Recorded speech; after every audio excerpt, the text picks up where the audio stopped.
Hello everyone, my name is Aline Martins de Carvalho and I have a PhD in Public Health Nutrition.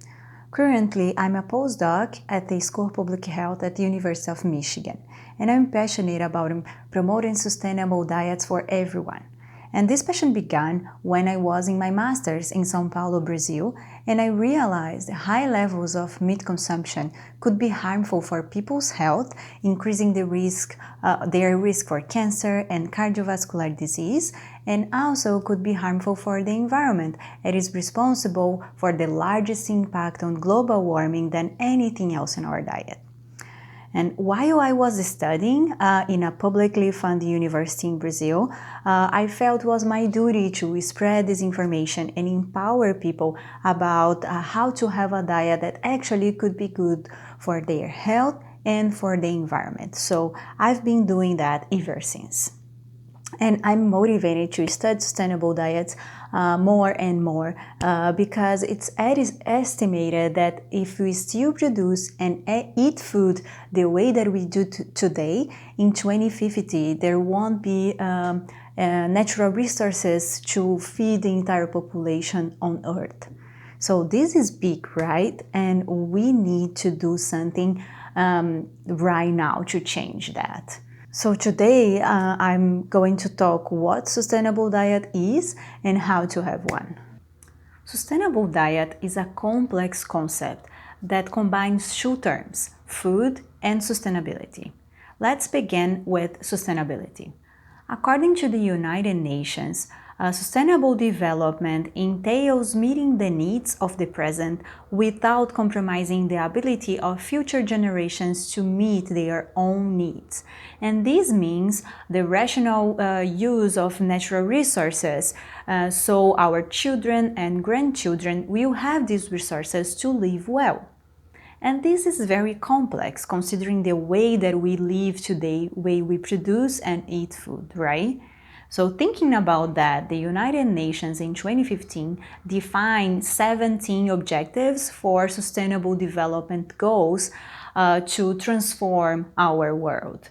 And many of them are related to food production and food eating, such as zero hunger, good health and well-being, clean water and sanitation, responsible production and consumption, life under water, life on land, and so on. Now let's move to the next term, food. When we define food, we need to go beyond what we see on our plate. We should reflect on the whole food system, thinking about the production of food, transportation, buying, cooking, eating, and wasting food. In other words, the entire process from farm to table.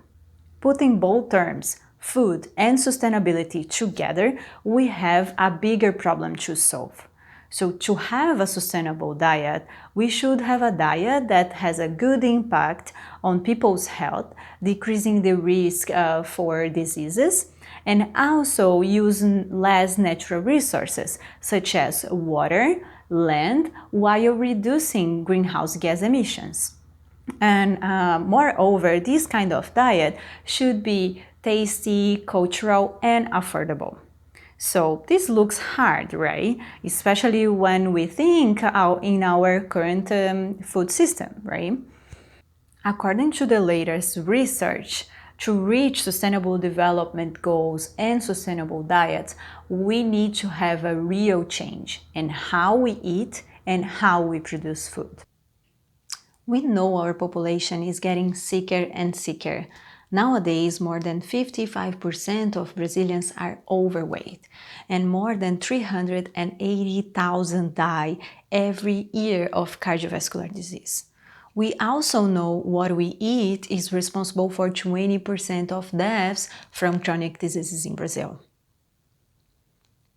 Brazilians eat few fruits and vegetables and almost no whole grain.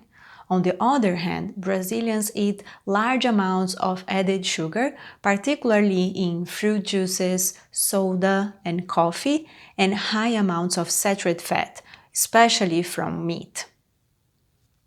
The availability of beef has increased very fast in the last decades in Brazil, and nowadays it's 3 times higher than the world average. So we can say Brazil is one of the biggest meat consumers in the world, especially beef. As you can see, we need to shift our diet as soon as possible. And the golden rule is to eat more fruits and vegetables and whole grains and less red and processed meat and food that contain high amounts of salt, sugar, and saturated fat. However, as I said, the problem is not only what we eat, but also how we produce and waste food. We know different forms of food production has different effects on the environment. In Brazil, for example, the greater part of the land is dedicated to cattle raising, which has the largest impact on the environment. Cattle raising is responsible for part of the deforestation of the Amazon and destruction of the biodiversity and the emission of high amounts of greenhouse gases, causing more pollution than the transportation sector. The production of fruits, vegetables, grain, and legumes use up large amounts of natural resources. For example, agriculture takes up about 1/5 of available land, use high amounts of water, especially for irrigation, and contributes to the pollution of water and soil with pesticides and fertilizers. Even so, the impact on the environment of the production of plant foods is up to 5 times less than the production of animal. Just to be clear, to produce 3 hamburgers or 600 grams of beef, 28 kilos of greenhouse gases is generated, which corresponds to a car running from São Paulo to Taubaté or from New York to Philadelphia. We can say a big villain of sustainable diet is beef, as is responsible for 50% of the environmental impact of our diet. Also, if it's consumed in high amounts, can increase the risk of cancer and cardiovascular disease and diabetes. Therefore, reducing beef consumption in quantity and frequency can have a huge impact on people's health and on the environment. Besides food production, food waste is an important aspect to consider when we talk about sustainable diet. A recent research said Brazilians waste around 300 grams or 11 ounces of food at home every day.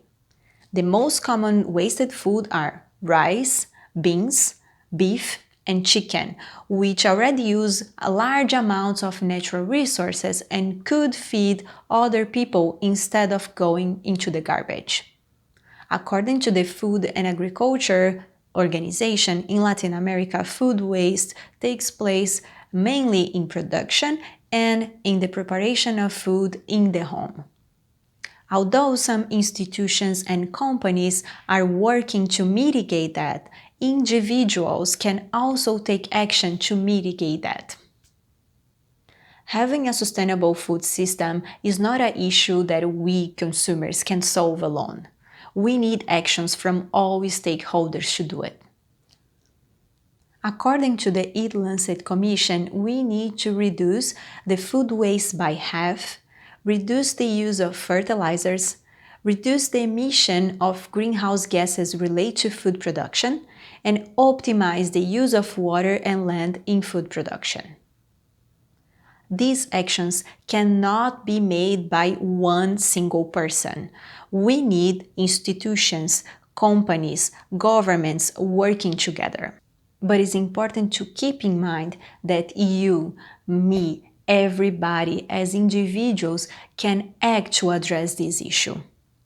We can do this in many ways. For example, we can eat more fruits and vegetables, eat less red meat, especially beef, eat more whole grains, such as brown rice, whole pasta, rye and quinoa, and less refined grain, such as white rice and ordinary pasta. We can avoid food that is rich in sugar, salt, and saturated fat, whether it's ultra-processed food such as soda and sugary juices, or homemade dishes, for example, cakes and fried dumplings.